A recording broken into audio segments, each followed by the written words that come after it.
Hello everyone, welcome back to my channel. আশা করি তোমরা সকলেই খুব ভালো আছো। তাহলে বর্ষাকাল তো চলেই এলো, আর বর্ষাকাল আগমনের অর্থ হলো নতুন গাছ প্রতিস্থাপনের জন্য সব থেকে উপযুক্ত পরিবেশ। আজকে যেহেতু সকাল থেকে টিপ টিপ করে একটানা বৃষ্টি হয়েই চলেছে, তাই ভাবলাম নতুন কোনো গাছ প্রতিস্থাপন করে নেওয়া যাক। এখানে দেখতেই পাচ্ছ তিনখানা হ্যাঙ্গিং প্ল্যান্টারের তিনটে স্পাইডার প্ল্যান্ট আছে, আর আরো এক ধরনের হ্যাঙ্গিং প্ল্যান্ট আছে। যদিও এটার নামটা আমি জানি না, নার্সারিতে গিয়ে ভীষণ পছন্দ হওয়ায় এই গাছটা আমি নিয়ে এসেছিলাম।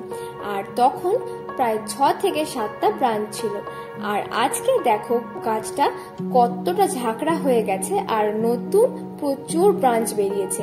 তাই ভাবলাম গাছটাকে যেহেতু আমাকে প্রুনিং করতেই হবে, তাই এটার থেকে কিছু নতুন চারা গাছও তৈরি করে নেওয়া যাক। আর আজকের পরিবেশটা একদম তার জন্য উপযুক্ত। তো চলো তাহলে নতুন চারা গাছটা তৈরি করে নিই। তার জন্য একটা হ্যাঙ্গিং প্ল্যান্টারের পট নিয়ে নিয়েছি, আর তার মধ্যে নিয়ে নিয়েছি কিছুটা পটিং মিক্সচার। পটিং মিক্সচারটা একদম মুখ অবধি ভর্তি করে নি, হাফের থেকে একটু বেশি নিয়েছি। এরপর একটা পরিষ্কার করা কাটার নিয়ে নেব, আর এই কাটার দিয়েই যে কটা ইচ্ছা গাছ থেকে ব্রাঞ্চ আমি কেটে নেব। দেখো এরকম যদি একদম গাছের ব্রাঞ্চ কচি হয়, সেই গাছের ডালটা কিন্তু আমরা অ্যাভয়েড করে যাব। একটু পুরুষ্ট দেখে গাছ থেকে ব্রাঞ্চ কেটে নেব, তাহলে কিন্তু চারা থেকে গাছ তৈরি হওয়ার চান্স অনেকটা বেশি থাকে। এরপরে আমি মোটামুটি 5 থেকে 6টা ব্রাঞ্চ কেটে নেব। ভালো করে লক্ষ্য করলে দেখবে কিছু কিছু গাছের ডালের নিচে কিন্তু ছোট ছোট শিকড় হয়ে থাকে।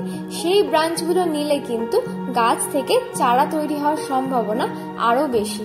তাই আমি চেষ্টা করছি সেরকমই কিছু ব্রাঞ্চ কাটিং করে নিতে।